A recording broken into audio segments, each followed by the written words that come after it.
My next guest takes on Sarah Moras at UFC 215 on September 9th. It's Ashlee Evans-Smith joining me here on the program for the very first time. Ashlee, how are you?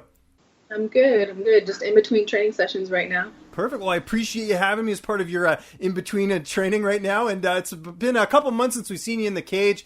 You last fought in April. How's your summer been? Summer's just wrapping up right here. Yeah, I guess it's summer, right? Don't really pay attention to the seasons. It's just like in fight camp, out of fight camp. But I like being in fight camp in summer. I live in Orange County, so the weather's awesome. We take advantage of it. We do beach workouts and all that kind of stuff. So this is definitely my favorite time to be in camp, as opposed to the winter months where it's kind of hard to get warmed up. It's raining outside, Right. I was going to say in California, I guess like summer's kind of like year round because you guys get really good weather most of the time, other than the rain, obviously, right? Yeah, it gets a little rainy, but to us, like, bad weather is like below 70, so we're spoiled. Yeah. And do you get like a lot of hiking, a lot of beach time in and stuff, just with the fact that California is very outdoorsy for the most part? A lot of beach time, yeah. I consider it kind of like my therapy a little bit, like the yin-yang combat, getting punched in the head all the time and then just chilling at the beach. So, yeah, I get a decent amount of beach time. Excellent. That's good to hear. In that fight in April, of course, you're coming off the loss. What did you sort of learn the most from that fight? You always learn more from a loss than a win. Yeah, for sure. That's definitely true. I agree. Unfortunately, I didn't have the game plan kind of second nature at that point. It was my first fight with a new gym and a new head coach, and I don't regret any of my moves or anything like that, but I wish I maybe would have had a little bit more time to develop that coach-athlete relationship. We're doing a lot of new things technically, and which are awesome, but it takes time for your body and your mind to make it second nature. And, I wanted to follow the game plan. There were times where I was following the game plan, but kind of reverted back to my old ways in a sense. So I wouldn't do anything different. I would have just had more time to train with the new coaches and the new team and everything. A lot of little things like cage control and, returning defense and returning when someone's like striking. Because in that fight, it was interesting. I threw more numbers wise and landed more, but, she obviously came out with the win for a couple different reasons.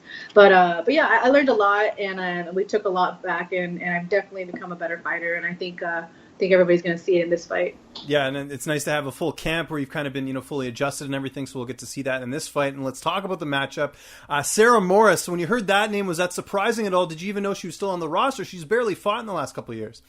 Yeah, I did know she was on the roster because it was a potential matchup like a fight or two ago. They had thrown her name out there, and we said yes. I don't know what happened with her, if she wasn't ready to come back or whatever. So I had known about her, and there was a card in Canada, I think a while back, I'm not sure. And so we were kind of like fishing for who it might be. And I think her and maybe Alexis Davis are really the only other, Randa Marcos. Oh, she's a strawweight though. But yeah, we were thinking about the only other Canadian bantamweights. And so we've known that she was still on the roster. We were wondering why she wasn't active. I still don't know. Don't really care, but yeah, no, I know she hasn't been active for about 2 years, but I've known of her, definitely. Okay, fair enough. Is this your first time going to Canada? No, I've been to Canada like a handful of times. I used to wrestle in college, and we would actually take extremely long drives from Northern California to Canada and go wrestle. There's a lot of women's wrestling. Oh, interesting. First time to Edmonton, though, I'd imagine. Yeah, definitely first time to Edmonton. Never been there. Okay, good stuff. Good news is, like, I'm Canadian, so I can, kind of vouch for the country here. But September, not too bad temperature-wise. If we were getting into October, November, you'd probably be bringing a winter coat. So you kind of avoided that, which is good. Let's talk about Sarah Moras, though. She's, obviously coming off the layoff. How do you feel like you match up against her in this fight? Yeah, it's interesting, because 2 years is a very long time. You can get, a lot better you can get better in 6 months, let alone 2 years. So, we've reviewed tape, but shoot, if it was me 2 years ago, you'd be fighting a completely different fighter. So, we always review the tape, but we never bank on that's exactly what my opponent's going to do. I think, that's smart for anybody. You never know what's going to happen. But from the tape that we have seen and her record, which is pretty impressive as far as like level of opponents that she's fought, I think it's a good matchup. I think she has a different style. She's very more jiu-jitsu kind of on her back, guardy kind of girl. I like to be on top, so that's cool. I think we have a really good game plan, and I think now that my coaching staff and I have had a little bit more time to develop the chemistry, I think there's going to be no hiccups there, and I think it's going to be an awesome fight. I know in Canada, I'm a little biased because my friend and teammate, she fought Randa Marcos, Carlos Barza, and I thought the judging on that one was a little controversial. So what I took away from that was that I'm going to need to finish Sarah, and convincingly. So that's my game plan. You mentioned your training camp. Who are some of your main training partners that are helping you get ready? You mentioned Carla. Who are some other ones that are kind of helping you get ready? Yeah, Carla's my teammate. It's funny. Everyone's like, oh, you must train all the time with her, but she really just my teammate. We train occasionally, but she's a straw weight, so I train more exclusively with like the bantamweight guys like Chito Vera or Diego Rivas, who just fought on the Mexico card, Humberto Bandone, who just got, I think, knockout of the night on the Mexico card as well. He's a debuter. He's on our team. Those are some guys that I train a lot with. And we have a couple guys that are in the UFC. Albert Morales, a smaller guy, kind of nice. He's a super scrappy wrestler. We've got a really good kickboxer girl that came in. She's looking to make her debut, but, it gives me a run for my money on the feet. A couple other people. I hate missing names, because I have an awesome team, and then that's just at Team Oyama. And then at Classic Fight Team, I've got a lot of good stand-up guys over there too. So it's just a really well-rounded camp. Yeah, I'd say so. How's the weight cut going? I mean, this fight's a couple weeks away, but everything's sort of on point at this point. Yeah. I mean, it's funny, people always ask about the weight cut, and a couple fights ago, I just struggled to make 135 because I fought at 145 my whole life, or my whole fight career. Wrestled my whole life at 145, 144 also. But I've got my diet and my nutrition just dialed in, and I think, I might, after this fight, be looking to drop to 125, just try it, so I'm going to do a practice cut after this fight because I'm pretty lean right now, and I think this weight cut is going to be the easiest by far. So that gives you a kind of idea of how this weight cut's going.